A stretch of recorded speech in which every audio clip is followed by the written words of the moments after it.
On today's mailbag show, I am answering your burning questions about the Rangers offseason. With the Rangers just 1 day away from the qualifying offer deadline, what are they going to do? Jacob deGrom talk, and some speculatory front office talk. All that and more on this episode of Locked On Rangers. Let's get into it. You are Locked On Rangers, your daily Texas Rangers podcast. Part of the Locked On Podcast Network, your team every day.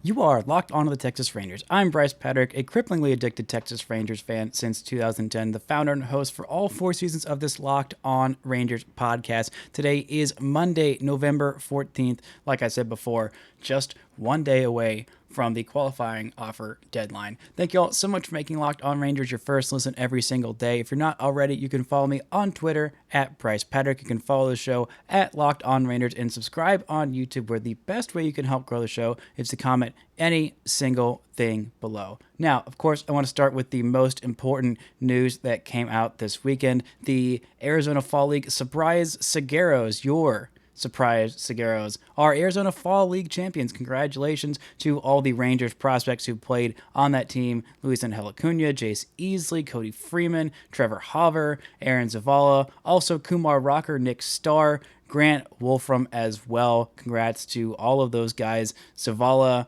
Hauver, Easley, I think, and Luisangel Acuna all got the double. Same with Nick Starr, got 2 different championships in one season, one with the Texas League and one with the Arizona Fall League. I think Wolfram also falls into that category. Kumar Rocker, his first official action, he started 6 games, only threw 14 innings, struck out 18, but did have a huge walk problem with those 12 walks, a 4.50 ERA. Not a whole lot of control, but good to see him out there on the mound. Grant Wolfram was really excellent in relief, had more strikeouts than innings pitched, did not walk barely anybody, only 2 walks per 9, 12 Ks per 9, under 5 hits per 9, and a sub-2 ERA.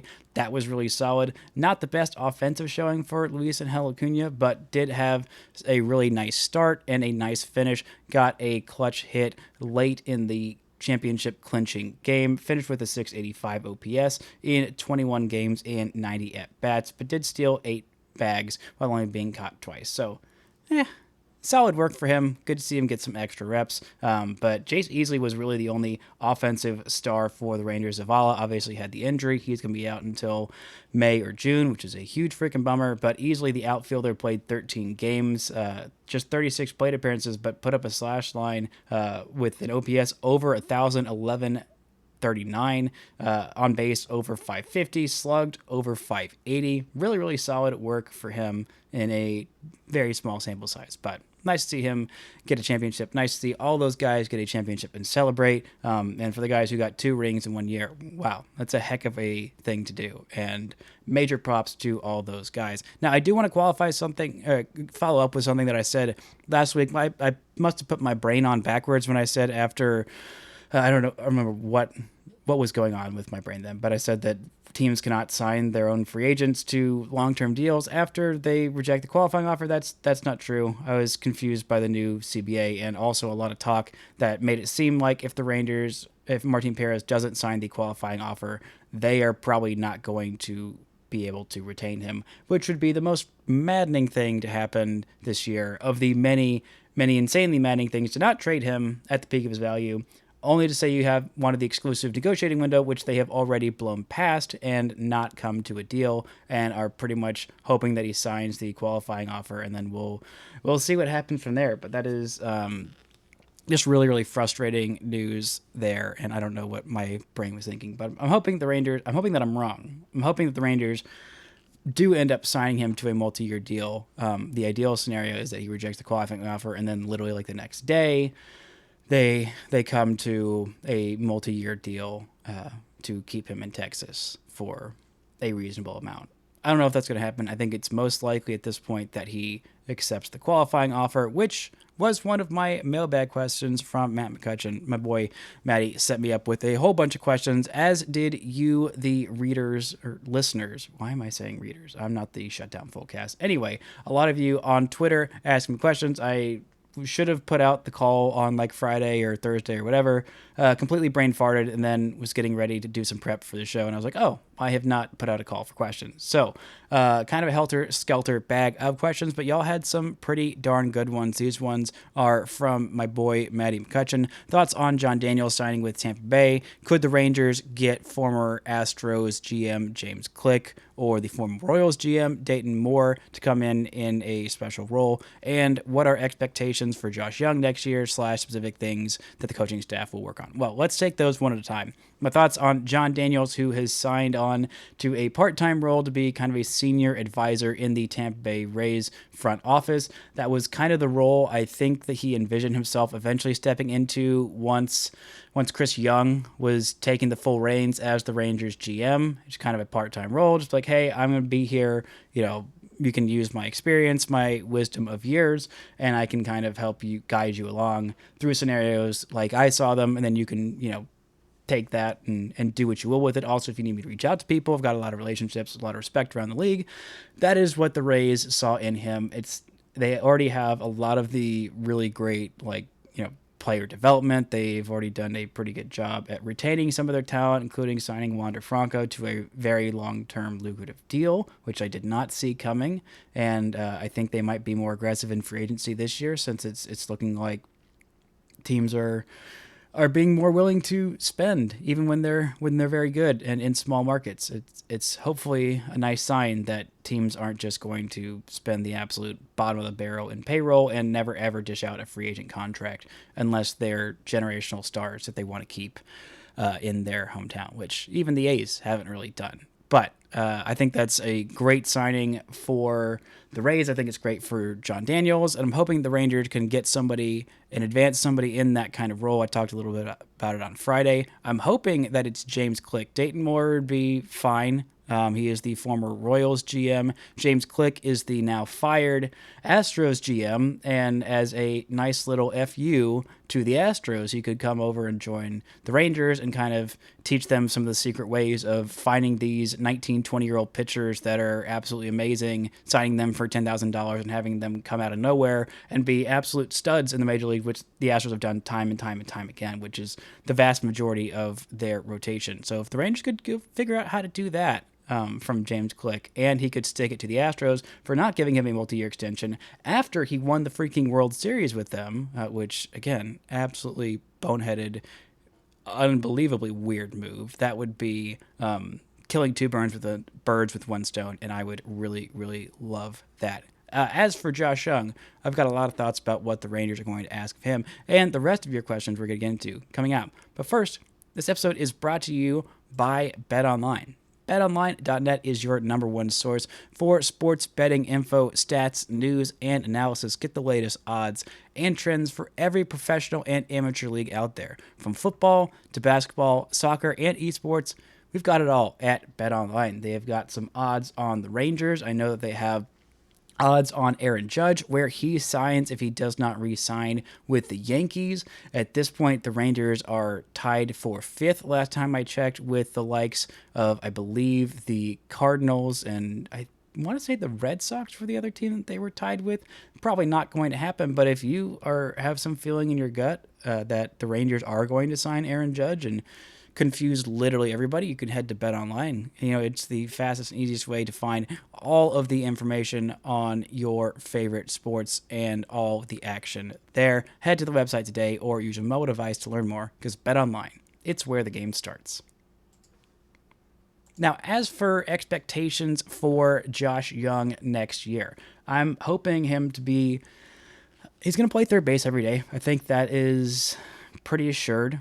There doesn't seem to be a whole lot of thought that it's going to be somebody else. But I like Ezekiel Duran or Josh Smith.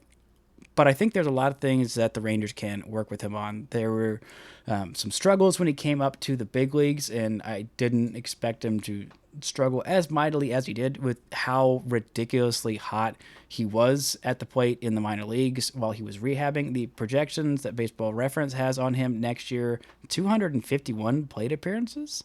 I'm sorry. Are they expecting him to get hurt? That's confusing, but they have him with a 701 OPS, an on base of 292, and slugging 409 with 9 home runs. I don't know what the heck the deal is there. Maybe they're just assuming that he's going to get hurt because he has been hurt the last 2 years. They were freak injuries. They're not recurring things. It was a shoulder injury on his non-throwing shoulder and a broken foot. Those are not things that are going to, strike back up. They're not like recurring back problems or, elbow or wrist problems that you would be concerned about for hitters. Shoulder is a little bit concerning, but it wasn't on his throwing shoulder, so it's not as concerning, but still you're always a little worried about the shoulders with hitters. So as for his expectations, I'm hoping he has somewhere around a 750-ish OPS. He's going to play probably somewhere between 130, 150 games, hoping that he's healthy. Honestly, the main thing is just hoping that he's healthy, doesn't have some random freak injury. One of the things that he talked about that was difficult coming up to the big leagues is that pitchers were pitching him differently with different game plans than he had seen before in the minor leagues. Obviously, the stuff was a lot better. The jump from the minors to the majors right now is as big as it's ever been. So I think they're going to work on him, being a little more disciplined and keeping the zone and not expanding it, which in the past has been something he's been really good at. But when there are big leaguers that have the insane stuff that they do, doing that at the major league level is just a whole nother ball game. Probably going to work a lot about it with him on his throwing from third base. Hopefully strengthen that arm a little bit. It was a little lower than you would like, not quite as strong as you would like this year. And I think those are the two of the things that I think they will work a whole lot on. The power and the ability to make contact has been pretty good, but I'm hoping that he can not expand the zone as much and improve that walk rate while decreasing the strikeout rate. Now, this is from host of Locked On Cardinals, JD. He had a couple questions. One is paying Martin Perez the $19.65 million qualifying offer going to prevent them from chasing another top starter in the free agent market? And is Joey Gallo going to come home or not? Well, first off, if they re-sign Martin Perez to that qualifying offer, absolutely not. Absolutely not. They're not going to be anywhere out of the competition for any of those top starters in deGrom or Rodon or whichever other one you might choose to be your favorite. I think it is pretty clear that that's about that seems like what it's going to take to bring back Martin Perez, and I think they have enough for those two starters. Now, how much they're going to spend on an outfielder, because they have said that they want one bat, which is probably going to be in left field. I don't necessarily think that's a need at this point. I think Ezekiel Duran, for me, would be the favorite to start in left field, and I'd feel pretty comfortable starting him there every day. I think it'd be fine versus whatever option you're going to get in left field from the free agent market. But if you wanted a cheap option, I talked about it on last week's show, I think on Wednesday, previewing the hitters and what that market would look like. I think Joey Gallo, if they do sign one of the top-end guys in Rodon or deGrom, plus Martin Perez, I think Joey Gallo makes a whole lot of sense. I don't think there's as much sentiment. I think if John Daniel was there, I think it'd be more likely because there is more of an attachment there because he, drafted and developed him. Also think that maybe he could end up going to the Padres because AJ Preller loves getting his former prospects that he absolutely geeked out over, and that's assuming that Jurickson Profar does not go back to the Padres, which I think is kind of a certainty at this point, or at least a likelihood, if not a certainty. So yeah, that is what I think is going to happen there. Now, for the rest of your questions, we have other questions from fellow Locked On host or former Locked On host, but I want to take this one from my boy Grant Schiller, who will hopefully get back on the pod either this week or next week to talk about some minor league stuff and just some general Rangers free agency stuff. His question is, how many plate appearances are you comfortable giving Sam Huff next season? Well, that's a really interesting question. I think right now, I think slots in as the number 3 catcher in the organization, with Maybruce Valoria being gone, with Yohel Pozo being a free agent, a minor league free agent. I think right now he is going to be that number 3 catcher. A lot of this depends on how healthy Mitch Garver is. That's really what it depends on. And Sam Huff had an okay time at the big leagues. I think the Rangers just kind of have to roll with if there is a serious injury to Mitch Garver. I think the Rangers should call up Sam Huff, and I think they should give him some plate appearances, or that's assuming they don't trade him this offseason for pitching, which I think is a possibility, if not a likelihood at this point. But the Rangers are probably going to need some help from whoever their number 3 catcher is. I don't think they're going to start the year on the big league roster, because that's going to be the tandem of Mitch Garver and Jon Heyman. But again, Garver's had a lot of injuries, so I think at this point how much the most I would feel comfortable with Sam Huff. This year he got 132 plate appearances. I think if he gets somewhere around 200 next year, that means something has probably gone pretty wrong with Mitch Garver, which would be a huge bummer.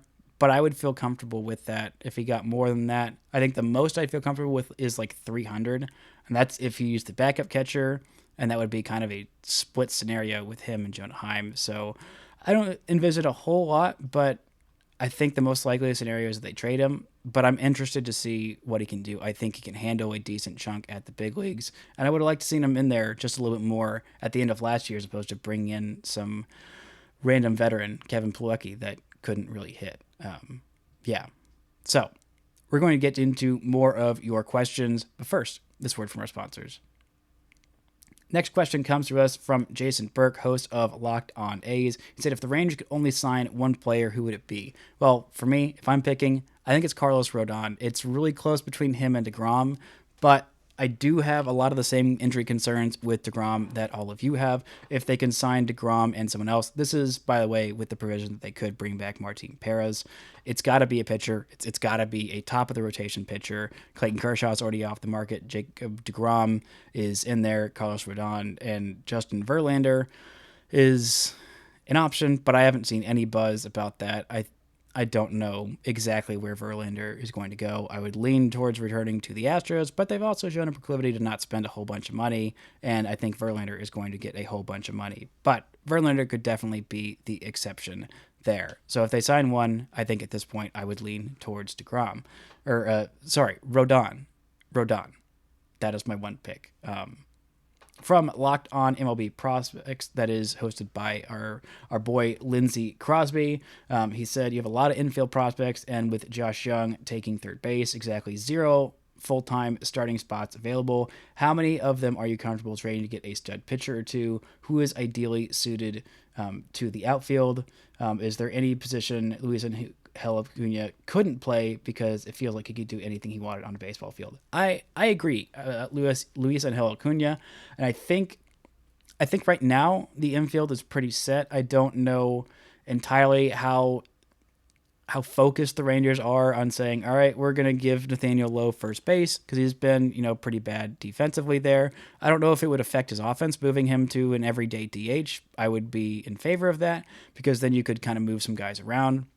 Reading Levi Weaver of The Athletic, his season positional review of Corey Seager, and looking at a deep dive of his defense. Seager's defense really improved a lot this year, so I'm thinking that maybe there's someone else who also asked me about moving, is Hunter Wentworth at Hunter _ AKA _ on Twitter, asked about moving Seager to third base. I don't think that's as likely as I kind of thought it was, with the shift being banned. Now, all of that data could change, and he could look kind of terrible at shortstop, and the Rangers could make a move for a shortstop. I don't think them signing one is likely. I think that if there is a guy who's going to play everyday shortstop, it might end up being Ezekiel Duran, Josh Smith, or Luis Acuna. I think it's going to be that trio that is fighting for that shortstop spot if the Rangers do decide to move Josh Jung to left field or first base, and then Corey Seager to third base. I think that is the most likely scenario at this point. Next question comes to us from Steve Granado, former host of Locked On Angels, who is now the play-by-play broadcaster for the Ontario Reign. Ontario Reign? Yes, that is who it is, the hockey team.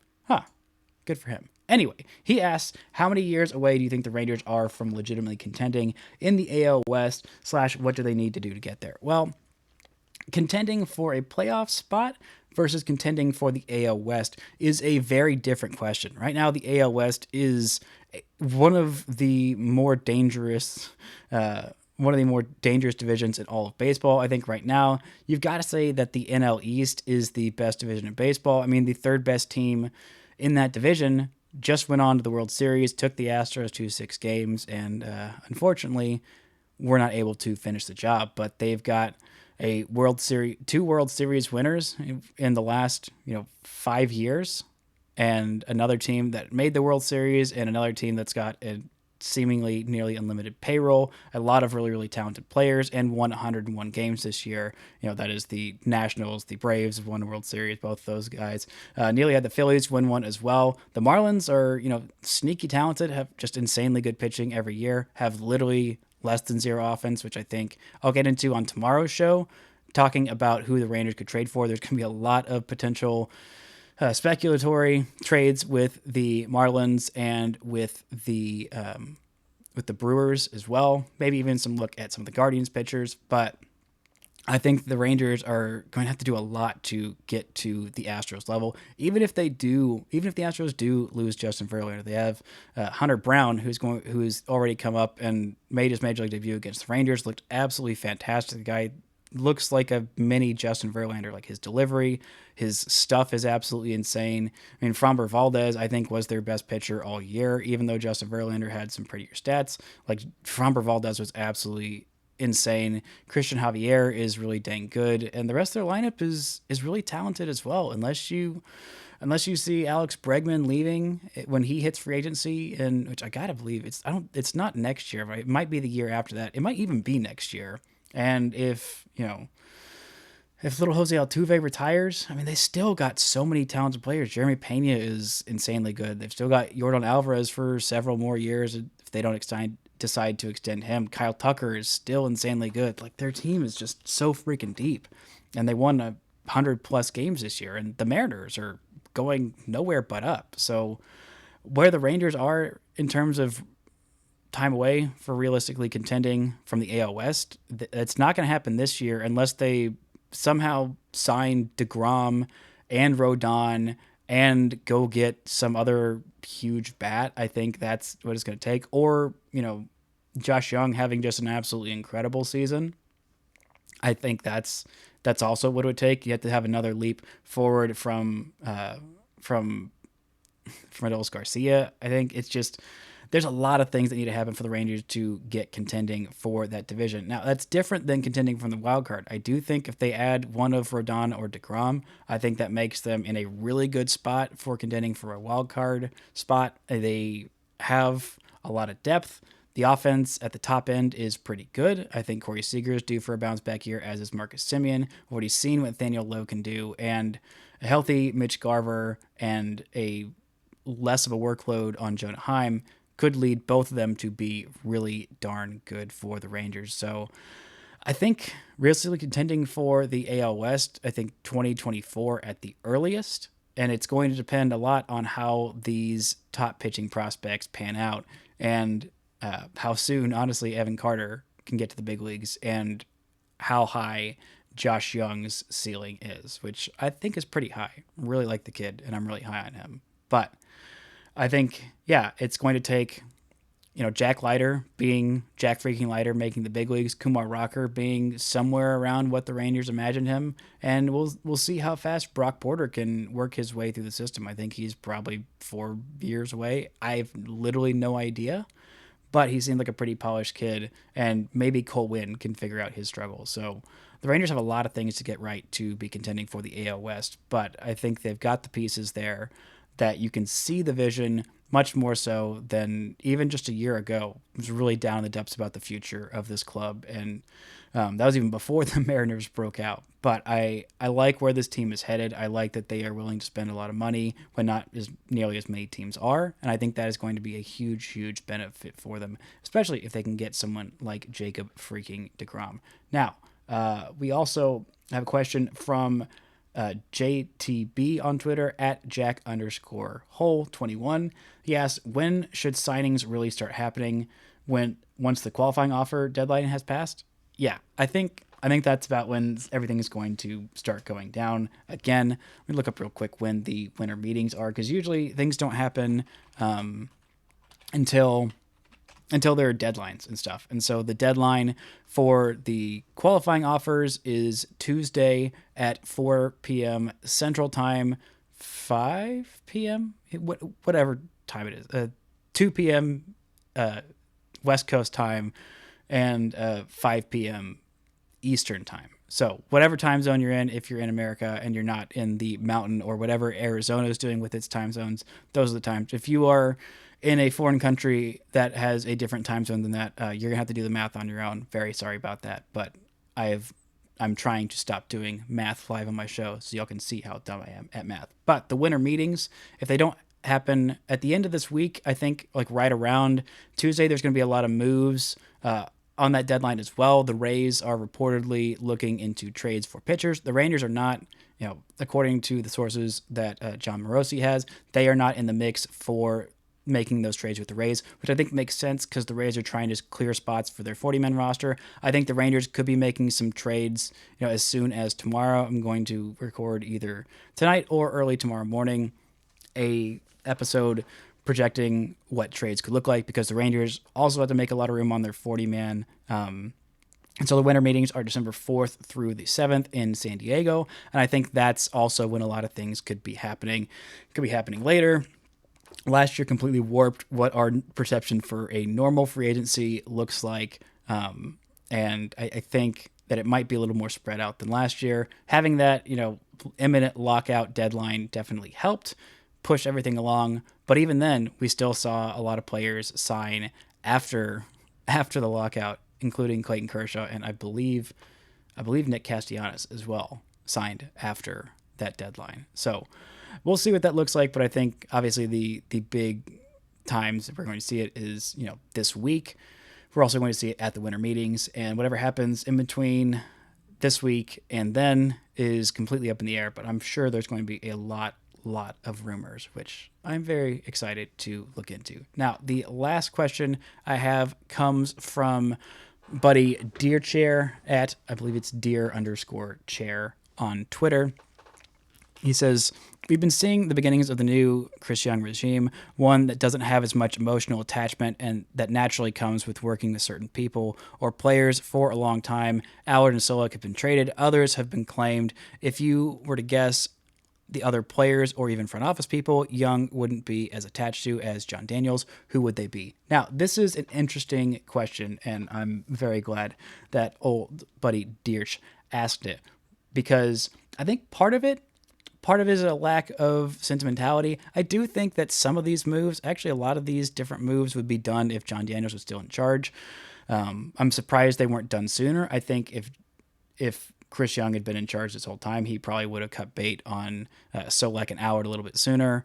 But I think it's more in the front office people. Kip Fagg is a guy who has been in charge of the Rangers scouting. He's been their scouting director for a long time. And I think he and John Daniels did a pretty good job the last couple of years of kind of, catching up to the curve. They were ahead of it when the Rangers were, when they were first starting. I can't remember how long Kip has been there in charge of the scouting director, but the Rangers have just failed flat out on player development in a lot of ways. Joey Gallo is their biggest success story, and right now he's coming off a horrible season that he could not be a full-time starter in left field or right field on two teams that both, the Yankees more so than the Dodgers, but both really could have used a solid, if average, left fielder, and he kind of wasn't that this year. He made 2 All-Star appearances, but he's their biggest success story in the last decade, which is not good. As much as I love Joey, you need to be better at doing that. I mean, Elvis Andrus had a pretty decent career. I mean, Ian Kinsler was fantastic. Finding Josh Hamilton was an excellent find, and there have been some other, mediocre guys along the way, but there has not been a whole lot of great development. I mean, unless you're counting Martin Perez's, now breakout, if he is this, as their own player development, which I don't know if they even can at this point. But still, I think Kip Fagg might be the guy who Chris Young moves on from. Some other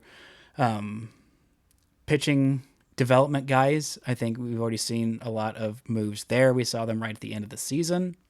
And in terms of guys on the major league roster, I don't know. I think Leody Taveras, there's not going to be as much loyalty there. If Leody can't perform, then I don't think Chris Jung is going to be too hesitant to call up Evan Carter to replace him once Evan Carter shows that he's ready, or to move Adolis Garcia over into center field and sign somebody or move somebody else into right field. But yeah, and I think that the Martin Perez deal not being done, I think if Jon Daniels was in charge, maybe he might have a little bit more sentimentality because, he scouted and signed Martin Perez. Well, I don't know if he was personally, I don't think he was the actual scout that was out there looking, but he has been around Perez in the system and with the Rangers for a long time. So I think a deal might have been done. They might have been more willing to overpay than Chris Jung is showing to do. But I think those are the two pretty clear options. There's not a whole lot of room for sentimentality at this point. There really never is. I don't know that Jon Daniels was that sentimental, but I think there's just a little bit of that comes with being with the team for almost 20 years or however long he has been with the Rangers. But I'm glad to see Chris Jung getting a shot. I think he's going to do a good job. Personally, I'm bummed for Jon Daniels not being there, but it is a warranted firing. I hate the timing, and I still think it was a little petulant. But if you don't make the playoffs for however many years, 6 going on 7, even with some of the frustrations and bad breaks the Rangers have gotten, I still do think that Daniels did a good job of building that team, but it was time for a new voice to be in charge. So, those are my general thoughts on who Chris Jung will be less sentimental to keep around. I'm hoping if he could not have sentimentality in bringing in Dayton Moore and instead would bring in James Click, who I think is obviously a better GM, even though Dayton Moore did build a team that won a World Series. Click also helped. He didn't build the Astros from the ground up. That was their GM that is no longer in baseball because he was a part of that big old cheating ring. But, if you're going to learn from somebody who has done a really good job with player development or been a part of an organization that has a lot of secrets on how to develop players well, then you got to mine that guy's brain. And also if he's got a bone to pick with the Astros, which I think he just might, then you can kind of use that to be like, hey, you want to screw over your team by helping their in-state rival catch up to the times? I think that would be absolutely fantastic. It would be a nice way to show I don't need to work with just guys that I had already worked with as a player. I think that would be a nice sign there because the Bruce Bochy move was logical, not necessarily sentimental, but could be seen as that because he did play for Bochy. But I think bringing in Bochy and Dayton Moore would look a little bit more sentimental than I think needs to be, because I have really not liked what the Royals have done with their player development the last few years. They got a few young talents, but I think that is more their draft position than anything that they have done particularly well. Anyway, that's going to do it for this mailbag edition. I'll be sending out I'll be sending out an actual tweet on Thursday calling for next week's mailbag. I'm going to be doing these hopefully every Monday. So if you've got more questions or if I didn't get to your questions, be sure to leave them on me. Tweet me at Bryce Patrick on Twitter or at Locked On Rangers. You can leave them in the comments on YouTube and make sure to hit that subscribe button to be notified when the next episode goes live. But thank y'all so much for making Locked On Rangers your first listen every single day. For your second listen, go check out Locked On Sports Today. From the games that matter the most to the biggest stories in sports, go beyond the scoreboard and behind the scenes with local experts and insights only Locked On can provide. Locked On Sports Today, available on this app, YouTube, or wherever you get your podcasts. Thank y'all so much for listening and subscribing, and until next time, don't forget to enjoy baseball.